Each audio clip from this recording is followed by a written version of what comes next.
from the Old Tatted Flag. Thought I'd show you how, believe it or not, I sit while I'm punching. Somebody asked about it. A lot of people ask, actually. I sit in my big poofy chair, and I sit with my feet up, and I punch. And I'm using my spinner frame, and you can see that I kind of just have it a little bit away from me.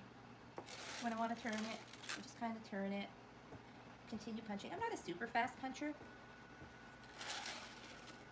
and I'm not a small girl, you can see. And a lot of people might think the spinner frame, your belly's going to get in the way. Well, regardless if you're a size 2 or bigger, everybody has a tummy. So you can sit and you can just, if you want it right up close to you, it's fine. You can sit and you can punch, and when it's time to turn, kind of just one fluid motion. That's what I do. And because I'm a directional puncher, so that's how I punch. And then when I want to turn around, you just do that. And that's how I use the spinner. Now, I should show you, I'm working on my grandmother's lace. And cat's gonna get the threader. A lot of people say, what if your piece is too big for your frame? Oh, the other thing I should tell you, I'm sorry, I jump all over the place. Yes, I double my thread through my needle, and I stick my little ball. I set in my bra, but usually it's just right up here. And as I need more, hold the ball and I just pull it out. There's lots of fancy little receptacles. I sell some and they're great. This just works for me. I like to keep the thread up here. It doesn't get under anything. It doesn't get in the way. It's right here. It's out of the way, over my hand, and I punch and I go to town. When I need more, I just hold it and I pull it out. Where was I before? Oh, we forgot. The design on the frame. So my ottoman's here. So when it's time to take it off the frame, you'll see that part of it over here is the weaver's cloth. So this is the part I want to pull off because there's loops here and there's loops here and loops here. So you just kind of gently tug away because the gripper strips are pointing out. So you want to get those loops off the gripper strips, and then this part just peels off. And you'll see, Melissa, if you can show closely, I didn't pull any loops out. You really just have to be careful. So this was our spinner frame, which is the one I use. I am the kind of puncher who does not really peek at my work a lot. I just sit and punch at night, and then at the end of the night I take it off the frame, because especially if your loops are on the gripper tee, you want to take it off when you're not working on it, or if they're in a Morgan hoop, because it will smush down your loops and you want it to come off the frame when you're done working on it. So some people like to check their work often, and so we have made the peekaboo frame. This has a cutout window in the bottom, but it has enough of an area where you can sit it on your lap also. I'm going to, let's see, I'm going to put this on. I'm going to gently tug. This is the part where just my weaver's cloth is. So this is the part I'm really going to firmly put on the gripper tee. This part is just kind of setting right here. It is being held in place by the gripper tee. And I'm going to sit back, usually cross my legs. It brings it up to the height I like.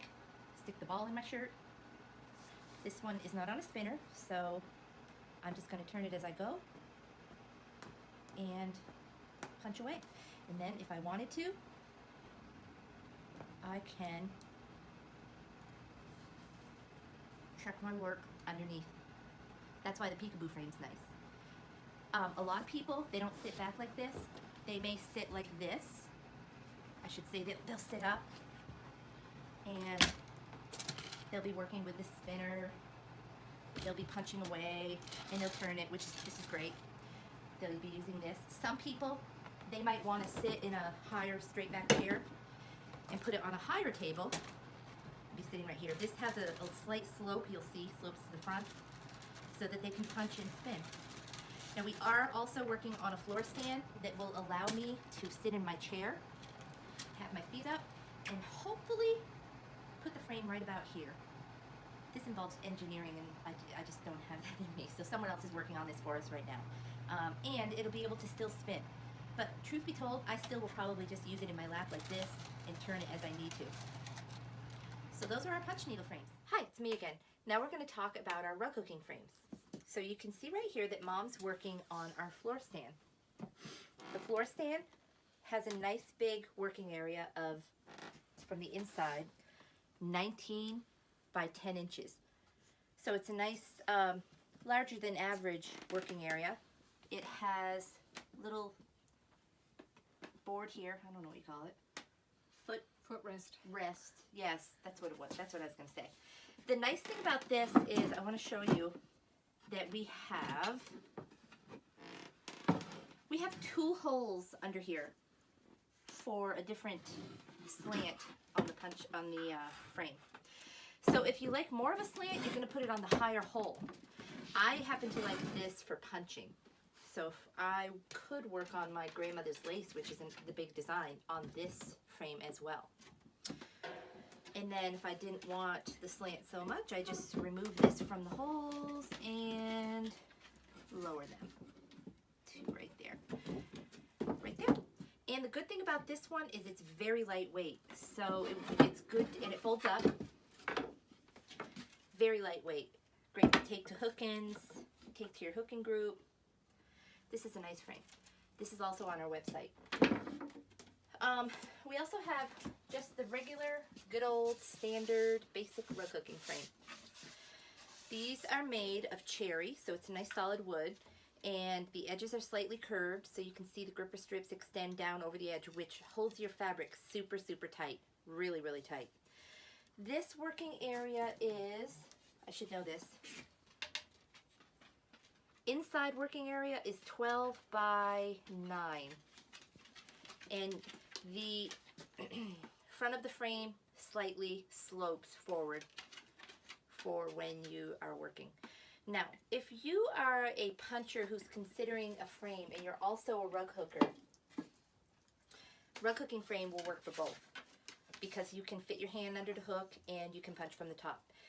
The punch needle frames that I was showing you earlier can only be used for punching because the area between the top and the bottom is so small that you can't fit your hand underneath for hooking, only for punching. We also have the spinner frame for rug hooking. So I'm going to show you, if I had my way, I would be in my chair in the living room like I showed you earlier. I would sit with the spinner frame, which again, see, it has a bigger area right here so that I'm able to, thought I forgot my hook, so that I'm able to stick my hand underneath to do what I need to do. And my glasses. So it's along the same lines as the punch needle frame. I can be going along, and I know that if you're hooking, you're not supposed to move your frame, but rules were made to be broken, and I do. Just going to show you I'm not there yet, but I can easily turn my frame to turn it around and go back this way. So it spins just like the punch needle frame. There are clips that you can use to clip the rug that's already hooked up to keep it out of your way. I kind of just tuck it under here, just, you know, not so it's not in the way of my hand, but it's out of the way from the spin. Again, we're working on a floor stand for this so that it will slide in. It will be right in front of me, and it will spin nice and easy. So let me just take this off and show you, Baxter, okay, show you the spinner frame. Again, very good spin, never loosens. This spinner on the bottom is designed so that it never loosens. You can go this way, you can go that way. It's attached to both the frame and this disc on the bottom. So those are the frames that are available at the website. We have the punch needle peekaboo frame, the punch needle spinner frame, we have the floor frame, we have the rug hooking spinner frame, and the basic rug hooking frame. Thank you for taking the time to watch.